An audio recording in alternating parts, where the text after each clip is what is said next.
Look, I want to talk to you about the trade war. Right now, global stock markets are soaring in the wake of the trade truce between the US and China. Now, the agreement implements a 90-day cooling off period, bringing a temporary end to the trade war. So US tariffs on Chinese imports, which were jacked up to 145% last month, will be scaled down to 30%, and Beijing lowered its tariffs from 125% to just 10%. Now, this is what Donald Trump has had to say about dealing with China. One of the things I think that could be most exciting for us and also for China is that we're trying to open up China because, as you know, many years ago we opened up the USA. Now it's time for China to open up, and that's part of our deal. And we're going to open up China. To me, that's the most exciting part. But, yeah, we made a deal. The relationship is very good. I've always had a good relationship with President Xi. It was interrupted because of COVID, obviously. But outside of that, I've always had a great relationship, a lot of respect for him. And we'll see how that all works out. But we have the confines of a very, very strong deal with China.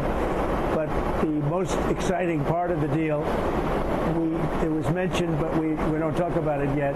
That's the opening up of China to U.S. business.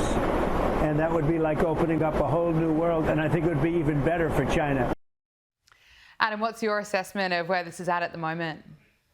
Well, look, I think the fact that there's a deal is fantastic. OK, it's only 90 days, but if you go back a month or so, I think most commentators thought the world was practically going to end with all the discussion of the tariffs. But both the Chinese and the Americans have been sensible and pragmatic, and they've reduced those tariffs from, as you say, 3 figures to 2 figures. I think 30% tariffs now on Chinese goods going into the US and 20% the other way. So they are significantly higher, but obviously much, much lower. And trade will continue between the two countries. This is great for Australia too, of course, because China obviously buys a lot of our exports, and things that are bad for the Chinese economy are certainly bad for the Australian economy too. So we should celebrate that here. But the point that Trump makes there is broadly right. The US has been fairly conducive to free trade for a very long time, and other countries are not. The places like China and also the European Union have imposed a whole array of tariff and non-tariff barriers on American goods. And so the US president, has every right to be frustrated by those and to seek their removal.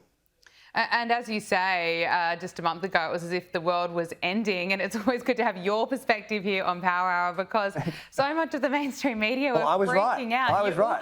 That's right. Is it too early to say you were right? Look, let's just go back 4 weeks and look at some of the headlines and the messages that we were being told.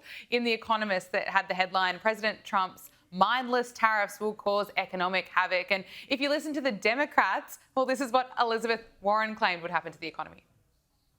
Comes in and basically starts the dumbest trade war in the history of this country. This is going to be about potentially millions of people losing their jobs. It's going to be about millions of people losing their savings, many of people losing their retirement security, and at the same time taking on even higher costs for everything they buy. So that's going to push us in potentially to foreclosures or people being pushed out of their apartments.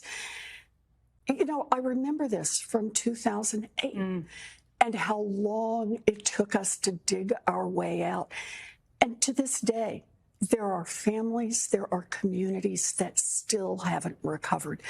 Recessions can be all those fancy charts and graphs, but at the end of the day, people feel them one person at a time, and they can be devastating.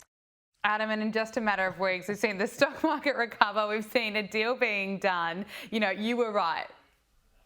Yeah, look, the jobless rate in the US is still very low, as I understand it, below 5%, I think. As you say, the stock market's been booming again. Look, it's early days. I don't want to get ahead of myself, but clearly forecasts like that have just been proved hopelessly wrong so far. As a general rule, things are never quite as bad or good as they seem. That's kind of my philosophy in life. So, when you see hysteria, it's probably misplaced. And we certainly saw a lot of that in relation to these deals. So, look, let's just wait and see. It's not only the US and China that have a deal. The US and the UK have a deal, I understand. So I think what we're going to see, we're going to see US tariffs settle around the 10 to 30% mark on most countries, and it's going to be effectively a revenue raiser for the US government. And they may use some of that revenue to try to cut income taxes. We have to wait and see. But look, it's not going to be as disastrous as some people thought. Oh, great to have your perspective as always. And look, also talk about US inflation data that is in.